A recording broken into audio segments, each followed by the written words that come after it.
Welcome to New Life Live with Stephen Arterburn. For 35 years, New Life has been transforming lives one at a time thanks to the giving hearts of you, our listeners. Our goal is to provide you with wisdom from God's Word to give you hope and help in life's hardest places. If you have a question you'd like to ask today, our phone lines are open. Call 1-800-229-3000. That number again is 1-800-229-3000. Now here's today's host, Dr. Alice Benton. Welcome to New Life Live. I'm Alice Benton. I'm here with Dr. Jill Hubbard and J.J. West.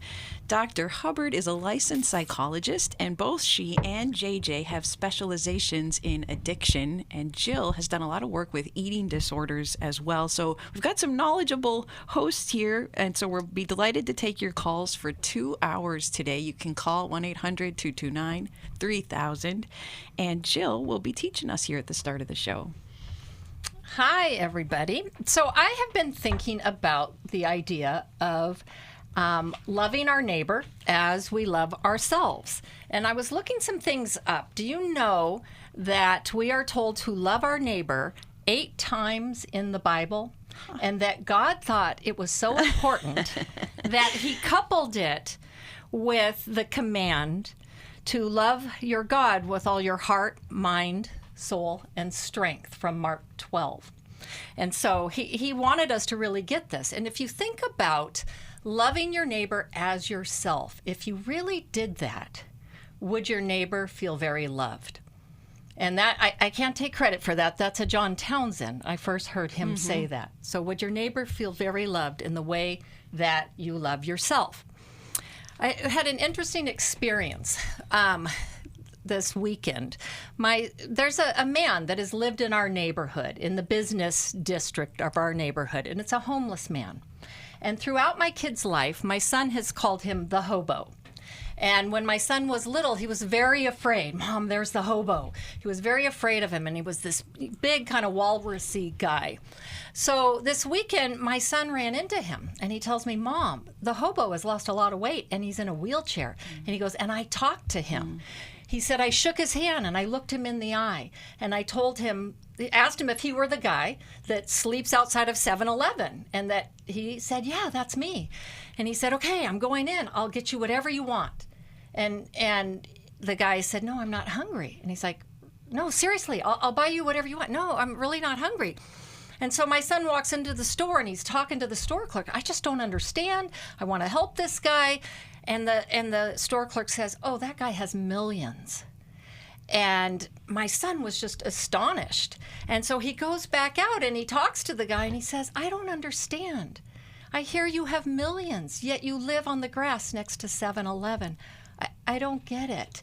And the guy kind of mumbled, and then he realized maybe, okay, I need to maybe come back another time. And he says, okay, well, I don't want to bother you. And he left. And he's like, Mom, I don't understand. I really wanted to help. Here he had conquered his fear, wanted to do something. But so often it's about us, right? And it's like if we throw money at them or food, we feel better. But this idea of loving your neighbor and wanting to help. And sometimes we have to realize that our neighbor doesn't always want the help we're offering. And maybe it wasn't food that this man needed. Maybe it was just that my son shook his hand and looked him in the eye because he seemed to brighten up with that. And maybe it's relationship. And I said, maybe you'll go back and talk to this man and ask him about his life and find out more about him. And he said, yeah, maybe I will. So when we think about loving our neighbor, we love the people that cross our path, but we have to think about, are we doing it for them? And are we first loving ourselves well? And then we have to act with compassion, looking out for their well-being, find ways to serve, and making allowance for other people's humanity are some ideas in loving your neighbor as yourself. Money helps, and oftentimes that is what's needed, but time and attention are our most valuable resources that we can give to another human being. Your son, Mac, gives us a good standard to strive for in seeing the people around us and at least making the attempt to connect with them. We want to connect with you right after this break. It had become very apparent that some of the things I was involved with were taking over my life. In today's world, men are barraged with inappropriate content and images all day, every day. Some say that certain behaviors are just no big deal. They're just part of being a guy. But it's simply not true. It's a battleground for every man, and the opportunities to fail are everywhere. The Every Man's Battle Intensive can help. After 7 years, he just, in one weekend, came back a completely changed man. For over 20 years, New Life Ministries has been helping men regain their integrity and purity through their one-of-a-kind Every Man's Battle Intensive. He said this is something that every man should go to. It was definitely life-changing. Now the intensive is coming to Orange County, California, June 28th through the 30th. Don't wait for him to call. Register online at newlife.com or call 1-800-NEW-LIFE and use the discount code NLL to save $50. I just can't say enough of what New Life has done for our marriage.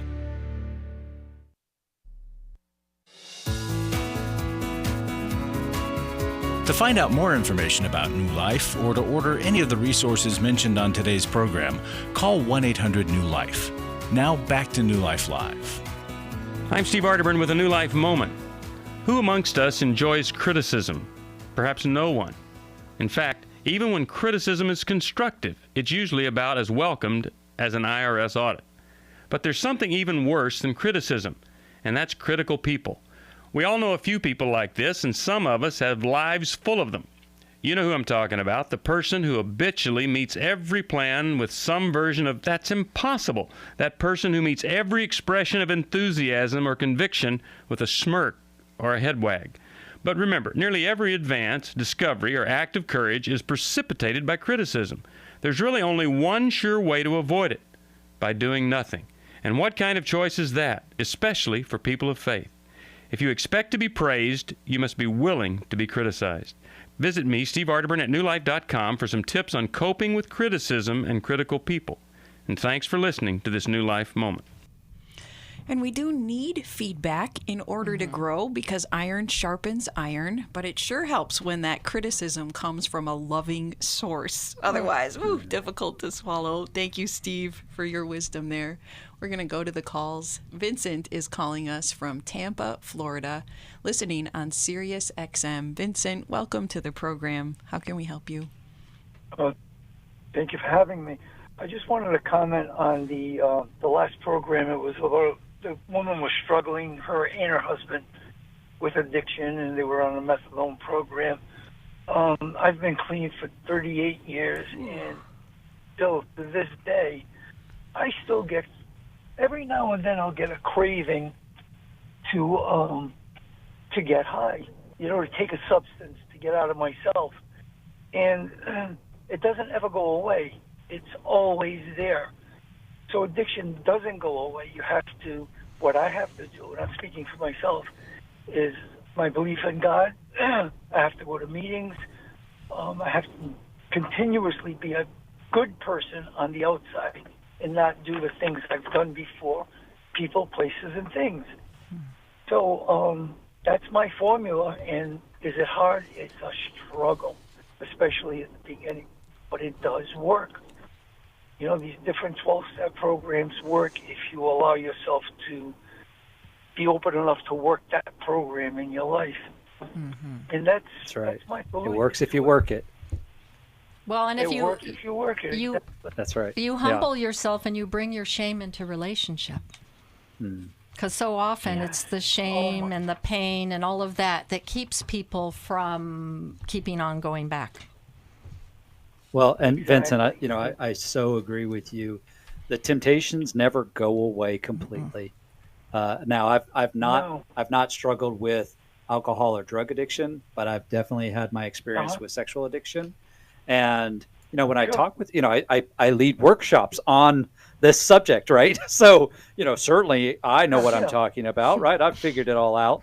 And one of the very first things that I tell the guys at the workshop is, look, the temptation never goes away.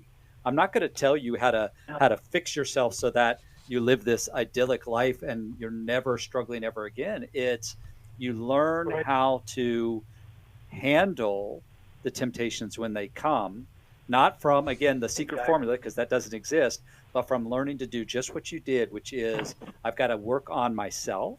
and how I relate to the people, places, and things in my life, right?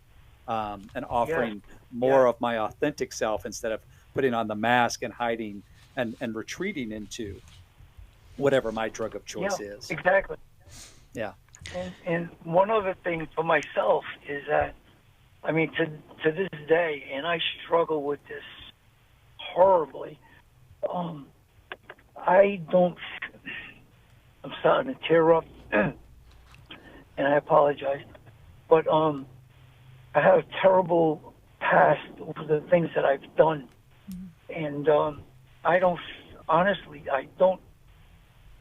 I'm ashamed. I go to church, I pray to God, I do what I'm supposed to do, I try to lead a good life. I don't feel worthy enough to be forgiven. I beat myself up over it, and it's a daily struggle. It's a daily struggle. Although I don't do what I've done, but that memory or those memories, they hurt. Oh yeah, you know, yeah. Just makes me feel less than, unforgivable, so to speak. Well, so Vincent, I'll just share this with you. None of us are worthy of forgiveness. None of us. If we were worthy of forgiveness, then it wouldn't be grace. It wouldn't be mercy. It would be earned. It would be a wage, right? We've earned death, right? The wages of sin is death. But the gift of God, not the wages of God, the gift of God is eternal life through Jesus Christ our Lord. So we're not one of us. And listen, I don't know what you've done, Vincent. I know what I've done. And I know how much I carry around and how much the enemy wants me to carry around shame from my past behavior. But it's that shame that keeps me in the deadly cycle. And so what I have to do is recognize that's the old man, and I have been forgiven. And now I walk in a new way of living, not because I earned it, far from it, but because of the gift of God in my life, right? So accepting that gift, not rejecting it. And Vincent, I don't think that you're the one person on the planet who has done something so horrific that it can't be forgiven. And sometimes we get into that place of what I call reverse specialness. We're the worst. Everybody else gets forgiven except us. And so what's getting in the way of that? And that might be even fueling the cravings that come up maybe more frequently for you, is being stuck in that place of unforgiveness, not allowing God's gift in.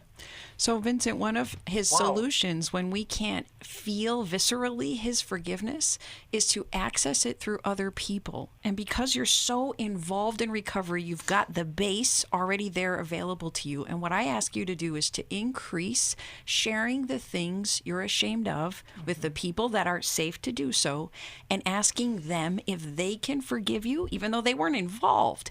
But by receiving forgiveness from another human being, that person is acting as God's hands and feet in that moment, and it helps us to absorb God's forgiveness through other people, because when we're known in our ugliest states and we're still loved, that transforms and really evaporates that feeling of shame. And so keep telling those stories, and you will notice the shame will lift eventually as you receive the love. You also make me think, Vincent, of Luke 7:47. He who is forgiven much loves much. And I hear that love in your voice because you've been forgiven so much, so you understand the power of his grace. Vincent, we're just honored that you would take the time to call us, and we're going to send you Forgiving What You'll Never Forget by Dave Stoop, and that will help you continue this good path that you have already been on. Thank you, Vincent, for calling. We're going to go back to the phones and talk with Rose. I think she lives in Moosic, Pennsylvania, not sure if I'm saying that right, and listens to us on WRGN. Is Moosic correct, Rose? Yes, it is. All right, I got it. Welcome to the show. What state is that in? In Pennsylvania. Oh, PA, okay. Rose, what are you calling about? How can we help you? Well, I have a situation. My son, he's 46 years old. I brought the kids up, my son and daughter, as Christians, and there's a situation now to where he has left his wife, children, and grandchildren. and he is with another woman who is an addict. Now, my son isn't. He's a recovering addict. And the question is, how do I deal with this other woman, this one that he's with now, as a Christian? I mean, I pray for her, but I don't want her in my house. Rose, what a difficult situation to be facing. You want to be a loving Christian, but what kind of boundaries do you need to have?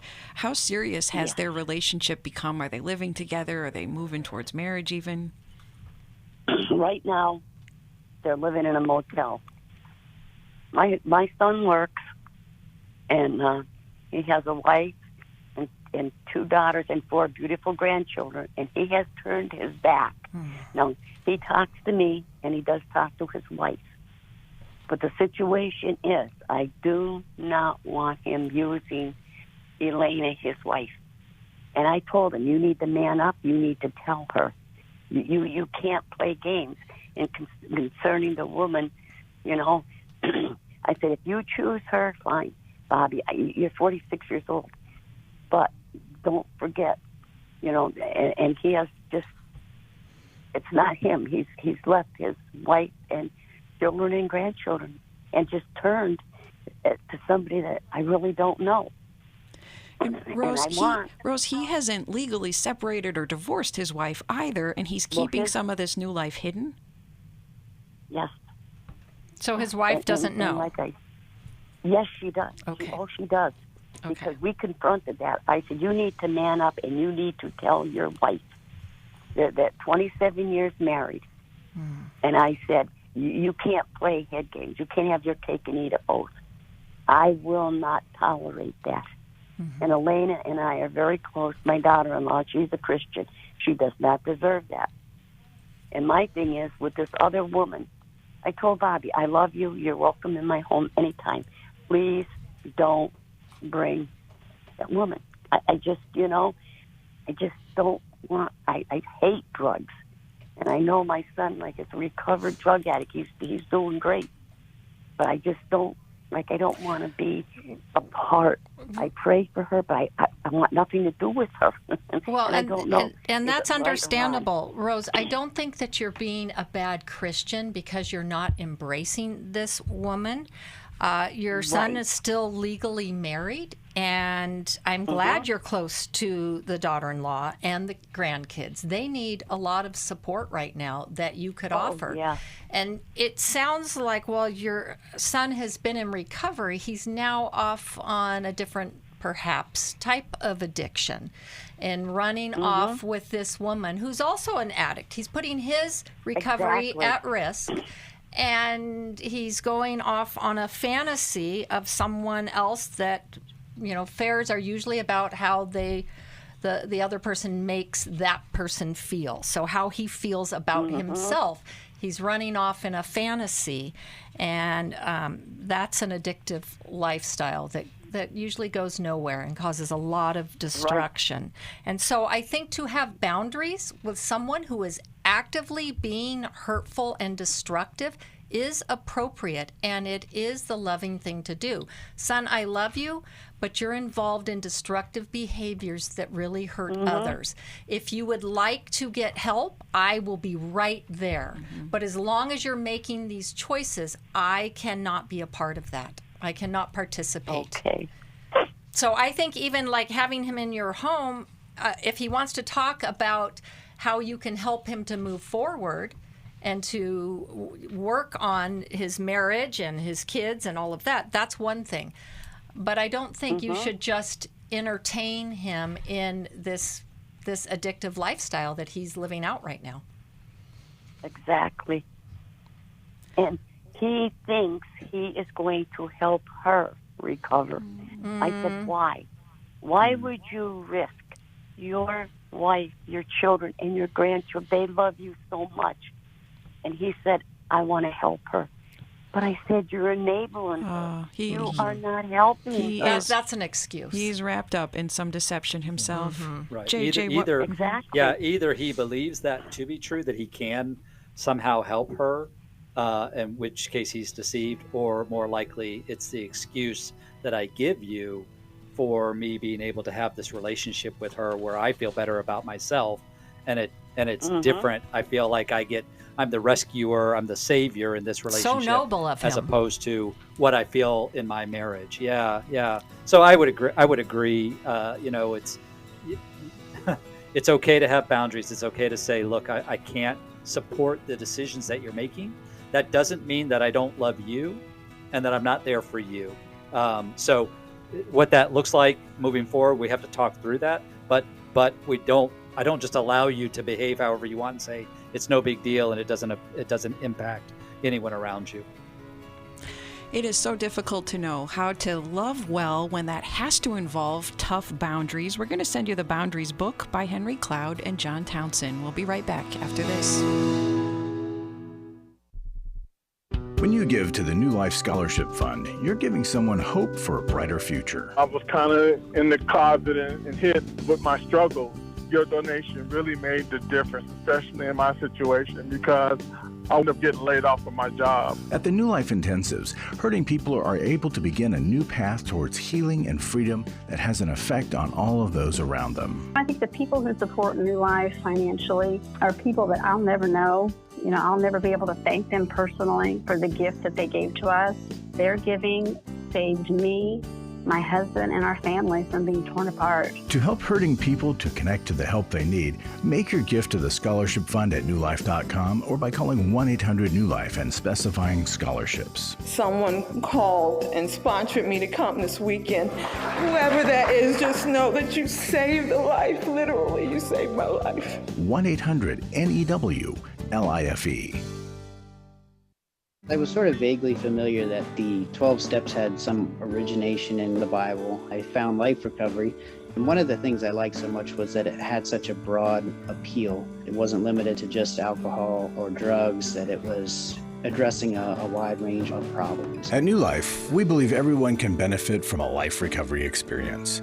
There are life recovery groups all over the country. They take place online, in conference calls, and in person. And if there isn't one in your area, we can help you start one. We have startup materials, leaders' guides, CDs, Bibles, and more, all with discounts available for groups.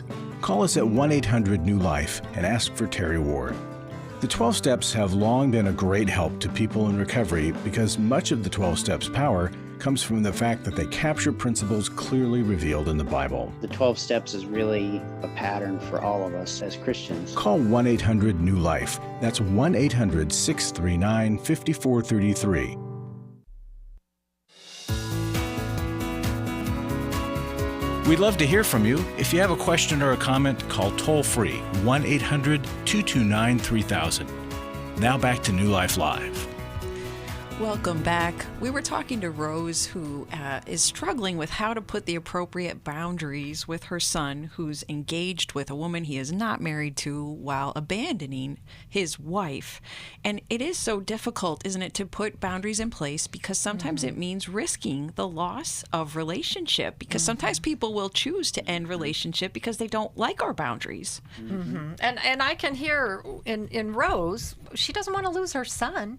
And that's perfectly understandable. But when you go along with someone's addiction and someone's wrong behavior, you do really lose them anyway, right? And now you're a party to it. So it's not a helpful stance, even though it might feel like you can keep them tied in. JJ, as every man's battle is coming up, and we can hope and pray that Rose's son will come to his senses and join every man's battle. And when a married man is secretly struggling with his sexual integrity, if he wants help, if he's willing to tell his wife that he needs help, how would you advise that he go about having that conversation?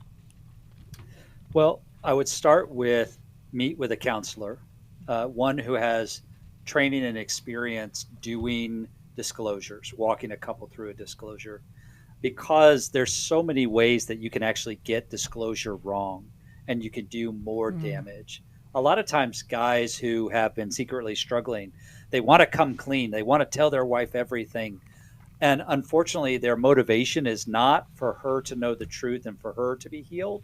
It's to absolve their own guilt and shame, to alleviate their own guilt and shame. And that's not a healthy approach, and it oftentimes will go sideways.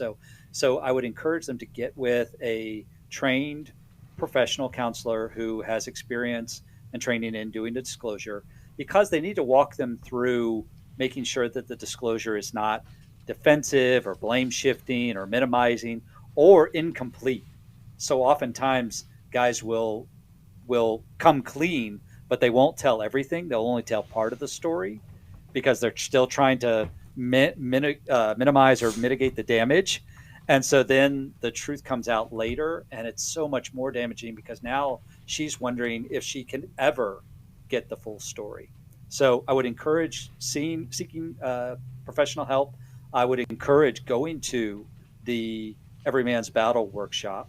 I would encourage as well, find a way for your wife, fiance, girlfriend to attend the Restore workshop, because these are going to help each one of you get involved in a community rather than trying to navigate through this all by yourself. There's so many people who are in your same situation, and there's so many people who've already been down the road who can help you navigate through this process. You can find healing, but it's not easy work. It's hard work, but you have to choose your heart, right? You're either going to choose the heart of destroying the marriage, or you're going to choose the heart of working to rebuild and repair what's been broken. And Every Man's Battle Intensive that JJ heads up for us is going to be happening June 28th in Orange County, California. Restore will take place July 12th through the 14th in Dallas, and Intimacy in Marriage is July 26th in Washington, D.C. If you added just one other thought, JJ, about which couples might benefit from Intimacy in Marriage, what would you say? You know, that's an interesting question, because it really is a wide variety of couples. We get couples who are struggling and they're on the brink of divorce. We get couples who they're doing well and they want to tune up, and kind of everything in between. Where what I would say is, if you are right on the heels, the immediate heels of disclosure or discovery, you probably should go to the Every Man's Battle Intensive and the Restore workshop first before going to the Intimacy and Marriage workshop. I'm not making that a hard and fast rule, like, no, you can't until you do those other two. But chances are it would be more effective to do the other two workshops first if you've just disclosed or have just been discovered. Outside of that, I think any couple that is struggling and they're going through the same patterns, where no matter where our argument starts, it always ends up in the same place because we follow those well-worn paths. If you're sick of that and want to get out of that rut, and you're wanting to learn ways to have a more effective communication as well as more enhanced intimacy in your marriage, then the Intimacy and Marriage workshop is for you.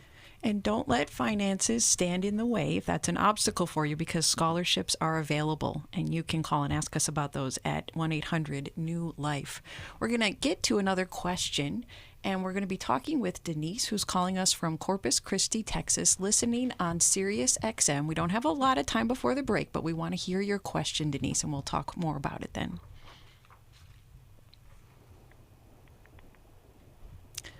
Denise, can you hear us?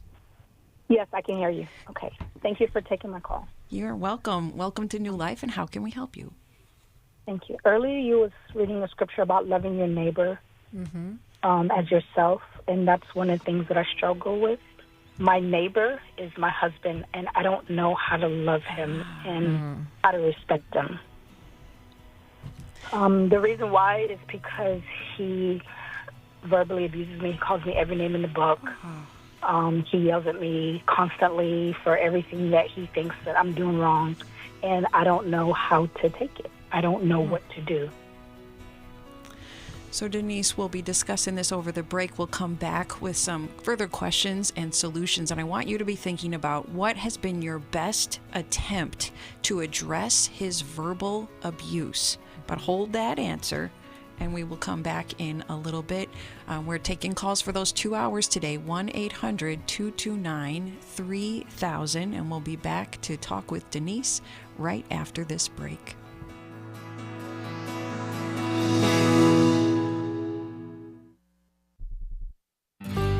For most of my life, I've been dealing with an opiate addiction. Why is opioid addiction quickly becoming one of our nation's biggest killers? Maybe it's because it isn't only those who are addicted who are in denial. We did what I see so many parents do, is it can't be an addiction. There's something medically wrong. It's impossible to solve a problem when you don't know what you're up against, and families will try to find any explanation except the one that will put them on the right path. Alcoholism and drug addiction is a family disease. It doesn't affect just the individual. If someone you love is abusing painkillers, know what you're up against. It's time to admit its addiction and seek treatment. Call us today at 1-800-NEW-LIFE. We have partner treatment centers around the country. Call 1-800-639-5433 or visit us online at newlife.com. We just made a decision. We will do whatever it takes. 1-800-NEW-LIFE. Club New Life changes lives. I think I go way back to listening to New Life, learning so much from it, and then becoming a Club New Life member. Club New Life is a monthly giving family that helps New Life Ministries provide Christ-centered hope and counseling resources to thousands of people. You know, I'm so thankful because you know why I keep giving? Because I keep learning, and I'm so thankful for all the lives that you touch every day and the people's lives. So when I get to still hear the radio show, it's just so encouraging to my heart. When you sign up to support us monthly through Club New Life, you'll make a difference in the lives of individuals and families with godly counsel and connection to help. And you know one reason I give? Because I feel like sometimes I'm hiding behind a counselor's couch, listening to all this great information and not paying. So my guilt of this great advice is alleviated by being a Club New Life member. Call 1-800-NEW-LIFE. That's 1-800-639-5433. And together we can help hurting people find help and hope in life's hardest places. Call 1-800-639-5433 to join Club New Life today.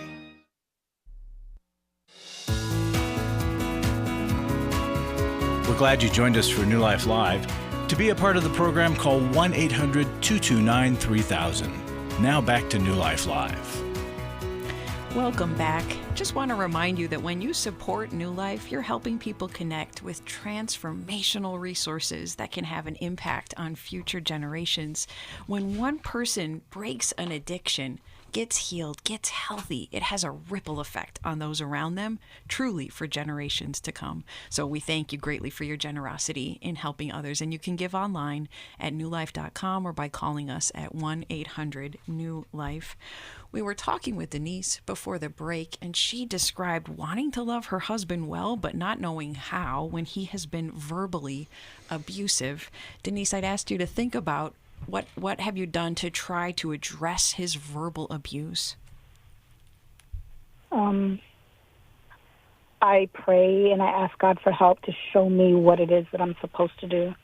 I pray for salvation. I read in the Bible to where it talks about to be subject to our own husbands and everything. I listen to him.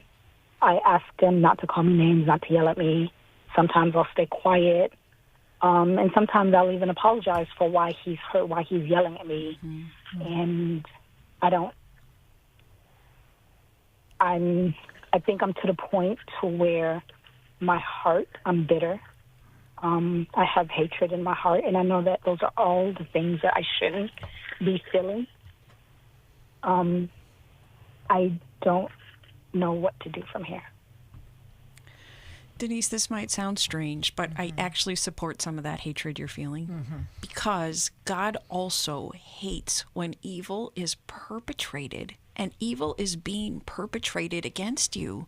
So although, yes, the Bible talks about submission, it talks about loving, it also gives warnings about when we're mistreated. So I'm feeling kind of angry myself and protective of you that you have been going through this. And I hear that the gentle attempts you're making, it's not having a strong effect. It's not stopping him from mistreating you.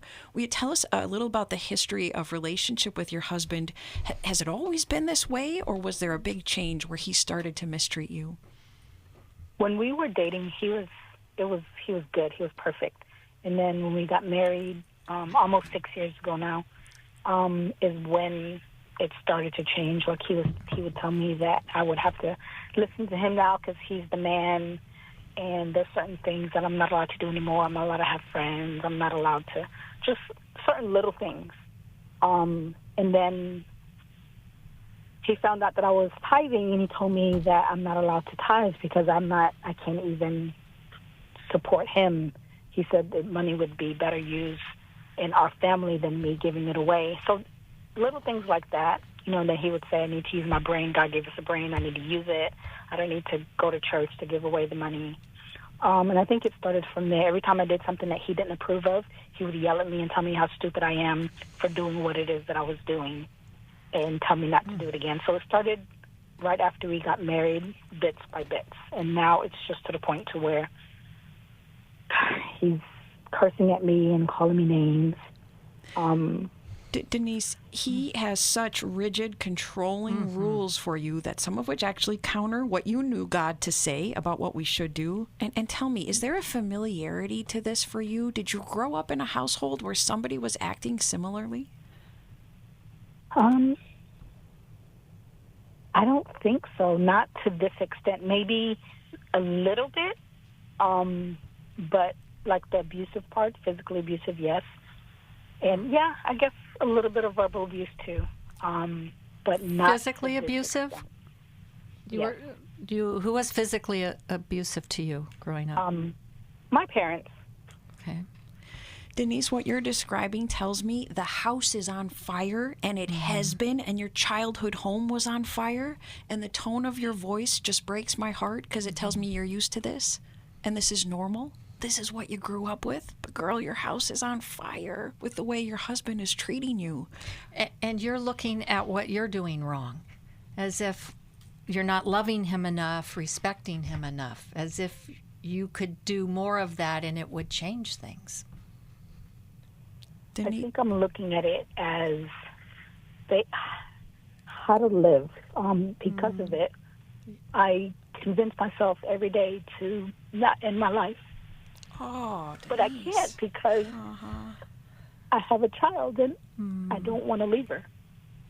I know God says he hates the putting away and that we're to submit, and I don't want to disappoint God, and I just don't know how to keep going like this.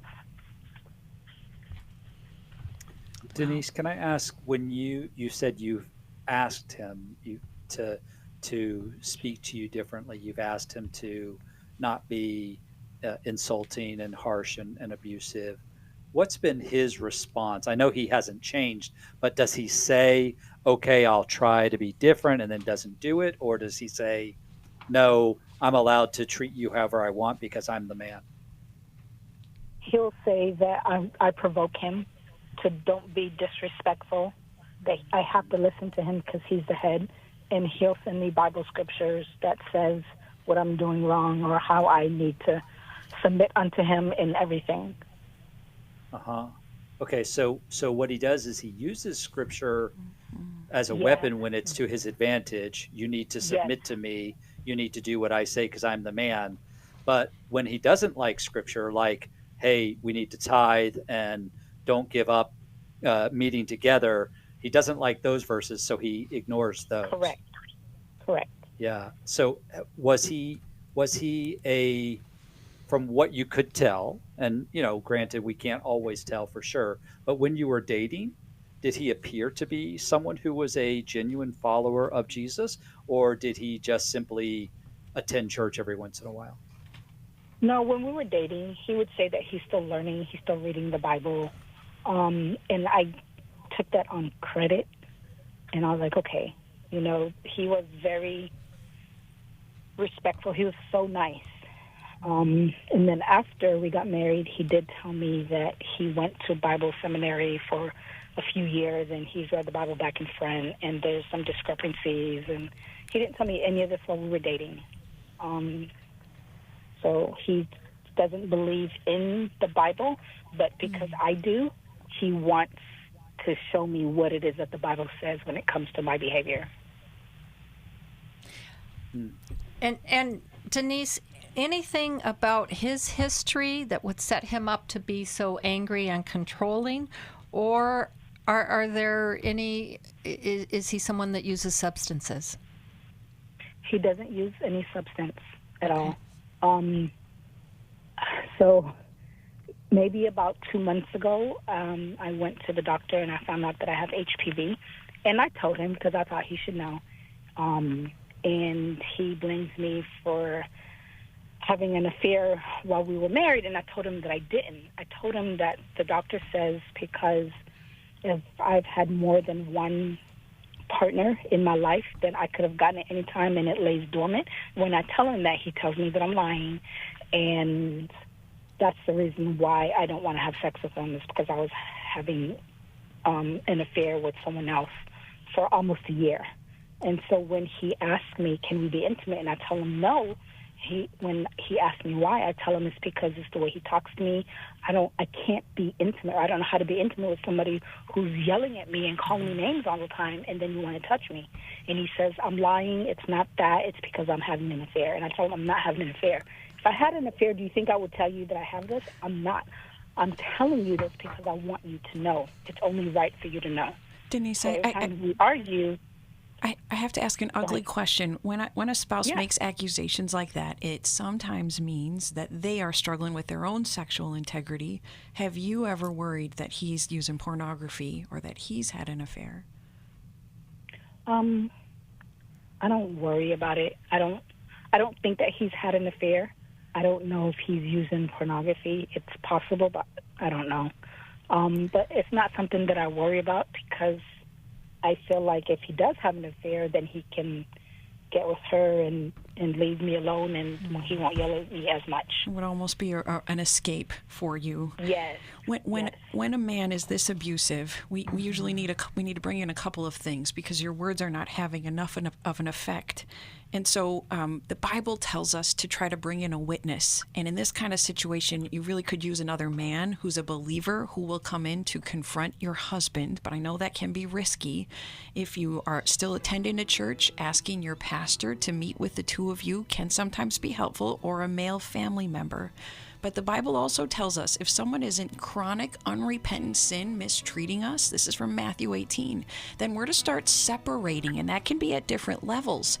But we need to protect our heart. You have a child who I think is young, and this verbal abuse has such damaging effects on your head, your heart, and your daughters to the point that you're also suicidal.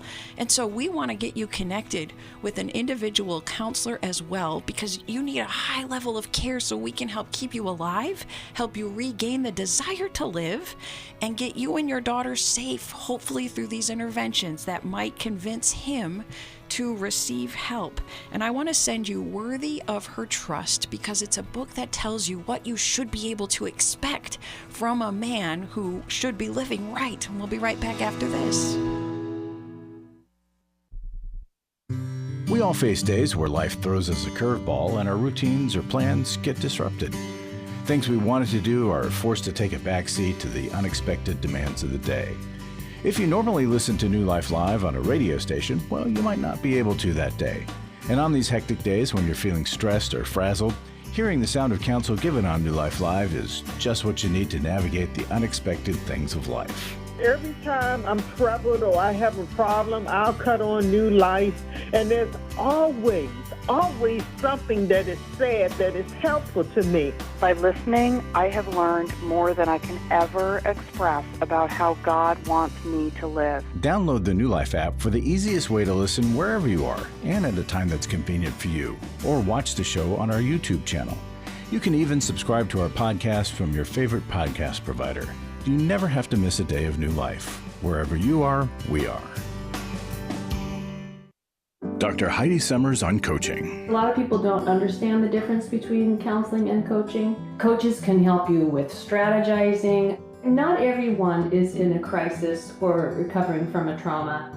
A lot of people just need help getting to where they want to be, and they don't know how to do that. And so it's helpful to have a third party come in to give objective feedback, set goals, create accountability, and help you walk out what your goals actually are. If you need a coach for life, your career, relationships, your health and fitness, leadership, and more, call New Life today and ask about the New Life Coaching Network. Our coaches have been screened and certified with the same intensive process we use for our network counselors. Coaches are intended to help you live in the present and goal set toward what it is you want for the future. Take control of your life and take action to achieve your goals. Call 1-800-NEW-LIFE and talk to us about getting a new life coach today.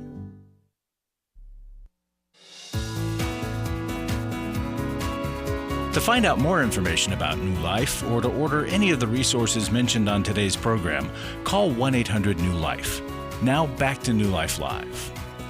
Welcome back. Jill Hubbard has a final thought for Denise. Well, Denise, I just want to encourage you to take these things to heart. I know it's scary. And typically, women think that if I just go along with the program, keep myself small, don't make any waves, it'll be okay. But you've already described that you are feeling depressed, suicidal, and you are going numb. And you've become really desensitized to a lot of his behavior and kind of sounds like you're in more survival mode. So doing something different is really important. Getting the support outside. Your husband has all the markings of someone who is highly abusive.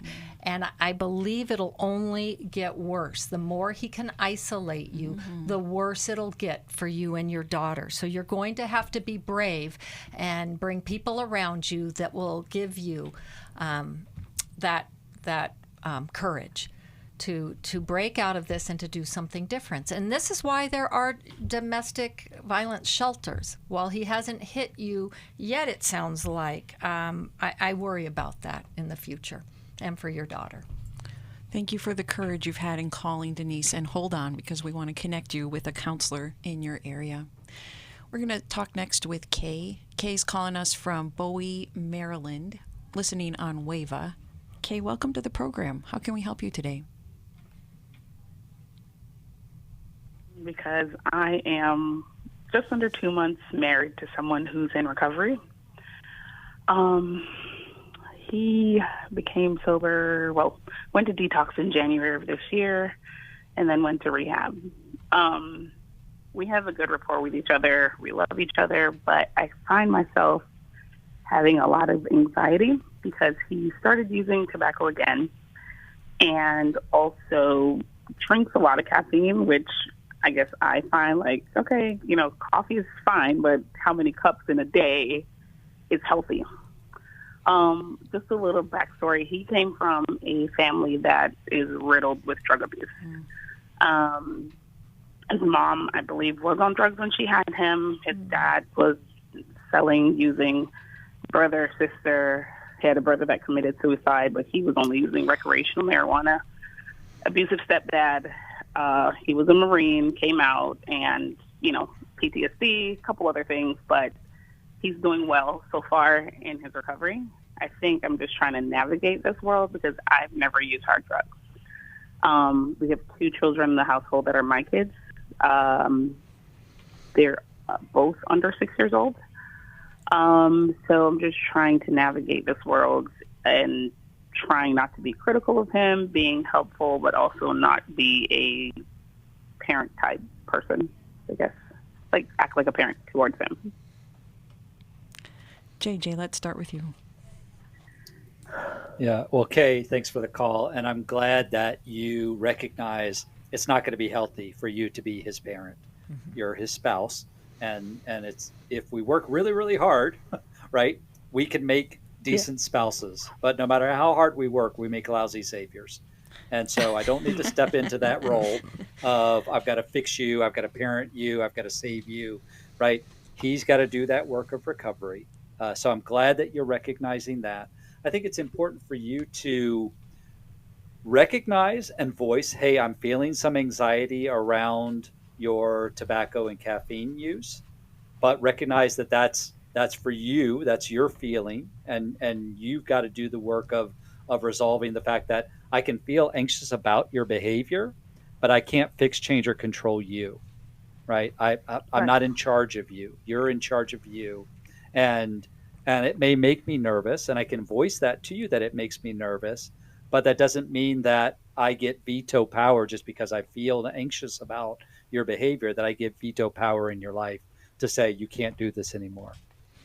That may be a discussion that the two of you have, and he could talk with you about, okay, so why is it that if I am smoking tobacco or dipping or whatever it is that he's doing, or I'm drinking coffee or ingesting caffeine in whatever way, why does that make you anxious? Are you worried about me going back to other drugs?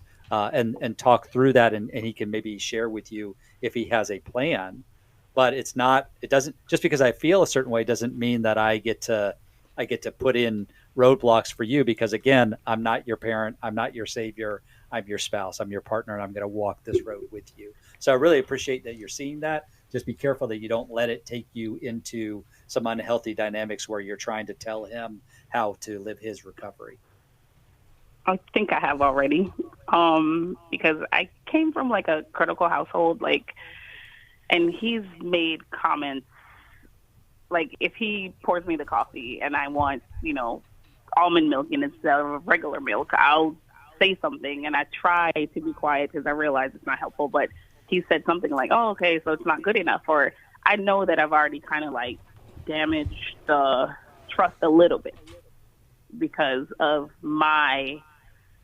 I've recently learned that I'm very much invested in others sometimes and not enough in myself, and I'm really working on it. But I think that's been because of enmeshment with my mom. So it's a lot of dynamics there for me. I'm realizing so much that I need to work on, but I'm waking up in the middle of the night with anxious thoughts. Did I make a mistake? Did I rush into marriage? Should I have let him go through some other processes before then? But then I also felt like the Lord was with us in the process leading up to marriage. And so I guess I'm just trying to control myself and learn how not to be anxious and just how to navigate this relationship, because I've never dated anyone that has done hard drugs. I've never dated anyone who was in recovery or anything like that. Well, Kay, let me just jump in for sake of time. Whether the timing was right or not, you're married now, so you're right in this, right? And you've probably never been to an AA meeting or a 12-step meeting with addicts and alcoholics. The caffeine is over the top. Coffee is there at every meeting, okay? The tobacco, they're all puffing out the door, okay? So he just detoxed in January. So the tobacco and caffeine, you're going to have to give him a little time. I think it's fair, like what JJ said, to say, this just makes me nervous because I don't understand it. And you maybe just need to hear from him where he's at. Is he committed to his recovery? But these vices, while they're troubling, they are part of kind of the weaning process that are really common amongst addicts coming off of drugs. So you might give him a little bit of grace in that, and just have him explain to you what it's like being an addict, so that you have a little more understanding and what it's like in his recovery process. And then this is where Al-Anon comes in for the spouses, because spouses don't know, and they don't know what to expect, and they get really anxious. So you can go to these meetings and kind of cast all your anxiety on the spouses and hear their stories and get a better understanding of what this journey looks like. And your anxiety may point to needing a stronger plan for reassurance. So that can include things like, it would help me if you did drug tests and shared the results with me. It would help me to get ongoing feedback from your counselor, from your sponsor, to give me reassurance that you're fully in the recovery process. Because an addict that early in recovery, you need to hear from other people that are supporting him to help rebuild the trust for you. We'll send How You Love, which will help explain how to read the emotion of anxiety and how to share it differently with him to avoid critique. Thank you, everyone, for listening. It's been a pleasure being with you today. Thanks for listening. We hope this program has helped you by giving you insights for handling the challenges you face in your life. We want you to know that we're here for you, but you also need to know that New Life Live is a listener-supported ministry. To make your donation or to get any of the resources mentioned on today's program, call 1-800-NEW-LIFE. That's 1-800-639-5433, or write to us at New Life Ministries, P.O. Box 1029, Lake Forest, California, 92609. Please join us again tomorrow for New Life Live. Thanks for watching today. We love helping people. I hope you sense that. And we know that there's always hope if you find the right resource. Now, if something we've said to somebody else applies to you, that's fantastic. That's what we're hoping for. But also, if you want to join us directly, you can call 1-800-229-3000 between 1 and 3 Eastern Time, Monday, Tuesday, and Wednesday. Those are the best times to get through. And while you're here on YouTube, check out these other videos that we've done to help people see where they could grow or a different path to take. And if you do that, would you give us a thumbs up on the video, and please subscribe to this channel. There are many ways that we can help you outside of the radio program, and it's very hard for some to pick up a phone and dial 1-800-NEW-LIFE. But when you do, we put you in touch with somebody who cares about you, knows all the resources out there, and they're going to find the best for you. There is no reason to struggle alone. I hope to see you tomorrow. Hope you'll invite somebody else to come and join that maybe needs just a little bit of help along the way. I'll see you next time.